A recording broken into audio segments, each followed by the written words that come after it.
Maybe to begin with, just think about this, no? I will ask you, which is difficult uh, to, to change, no?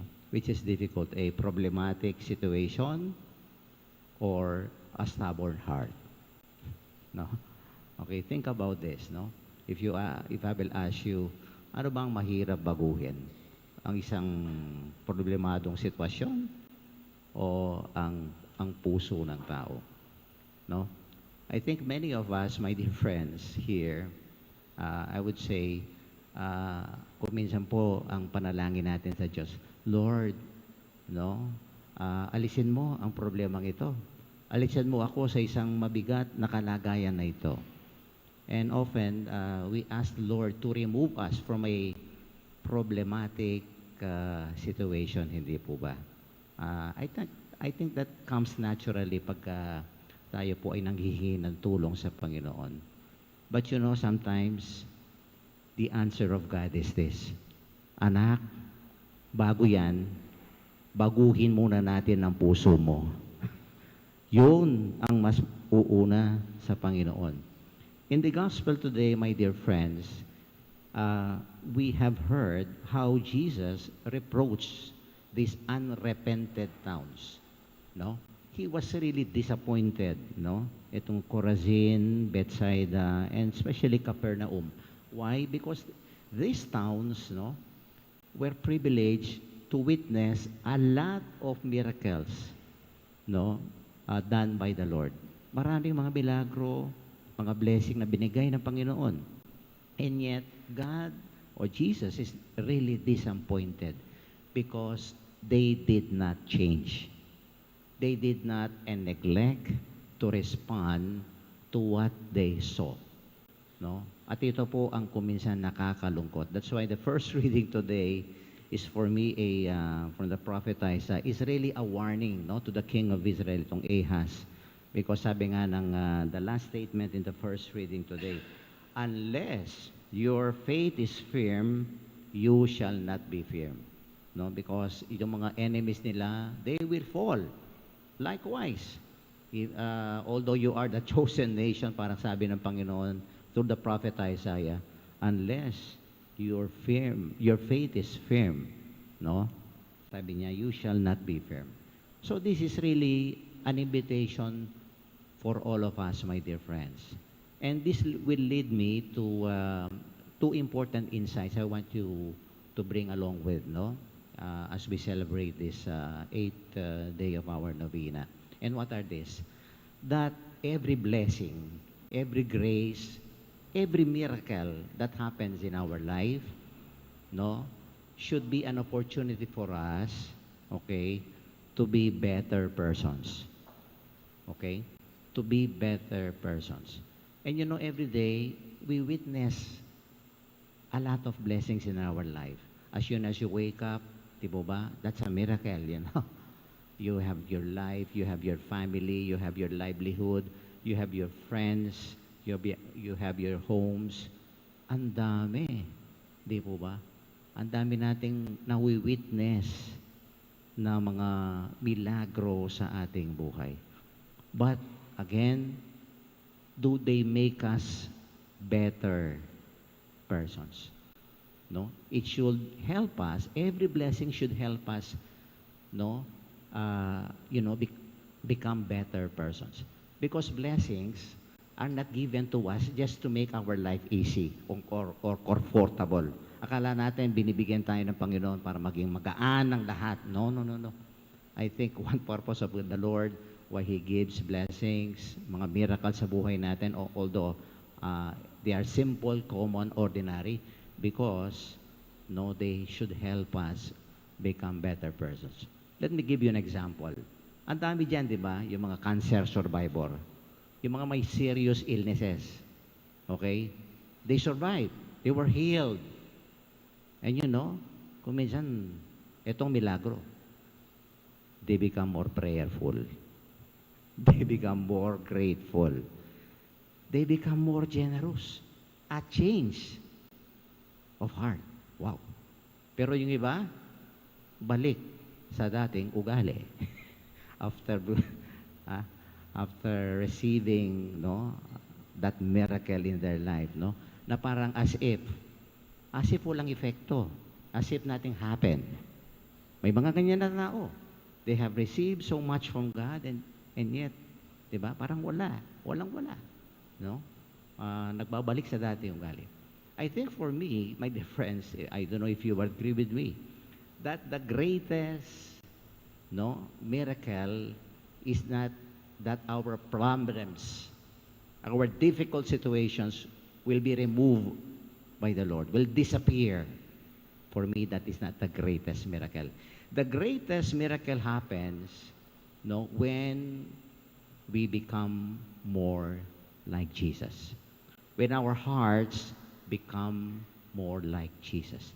Yun ang milagro. At ito ang hindi nakita ng Panginoon sa mga tao dito sa ating gospel na yon. They failed to respond. They failed to change their hearts.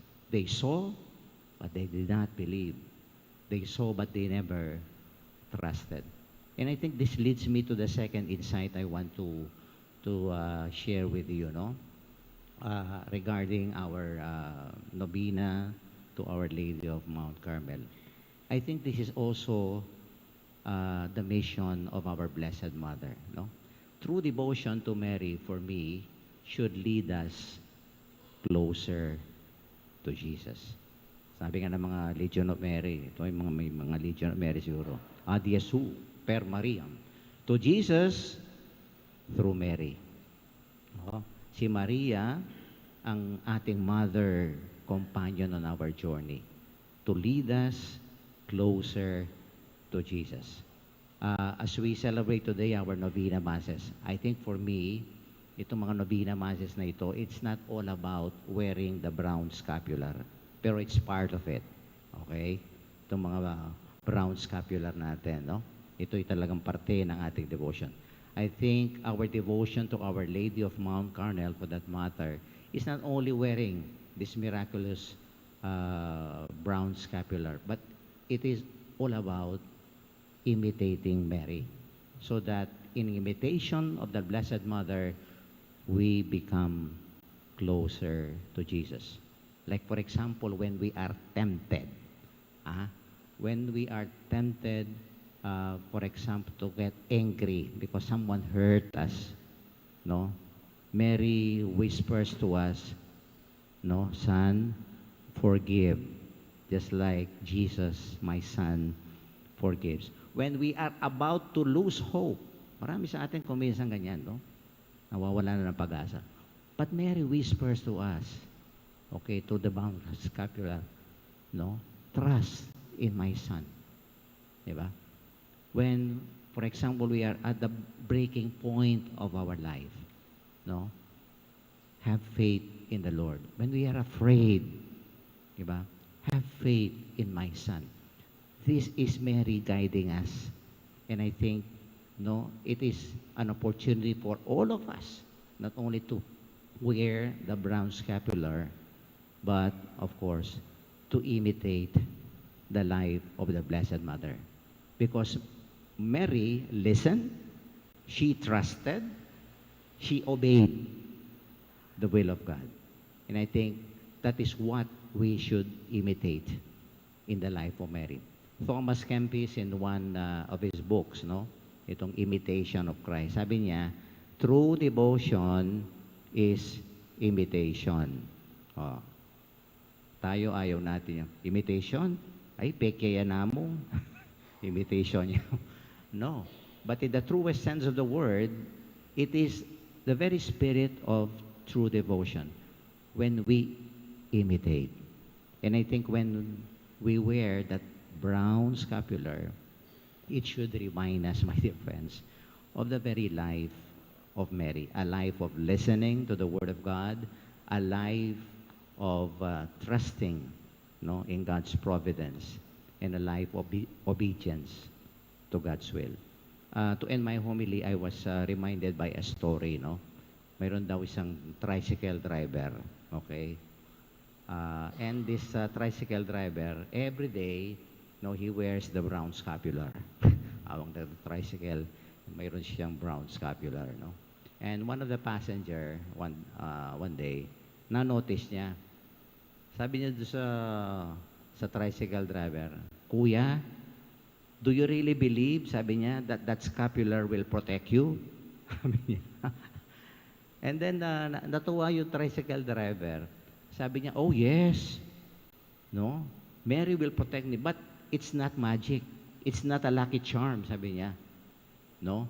Because ito, sabi niya, every time, no, I touch this brown scapular, no, I am reminded by the Blessed Mother to become more patient, to become kinder to my passengers, and to drive safely. Sabi niya, because I know she reminds me that Jesus is with me. Beautiful. That's why every time you wear that brown scapular, touch it. And Mary will talk to you. No, will speak to you. No? That you become more patient, more, no, humble, kinder to people. And, after this Novena Mass, maybe we can try that. No? We become more kinder, for example, to your spouses as you go home. To be more patient to your children today, no, to become generous to people in need, and of course, to be forgiving to those who have hurt us. This, I believe, is the message of this day today. No? As the Lord reminds us today that every miracle, every blessing, the many miracles that He did, no, on the repentant towns mentioned in the gospel today, no, should help us become better person. The greatest miracle is really a change of heart. And let us ask the special maternal intercession of Our Lady of Carmel, no, to intercede for us, not only for more blessings in life, but I think for a change of heart, so that with Mary, we can be led closer to Jesus. Amen.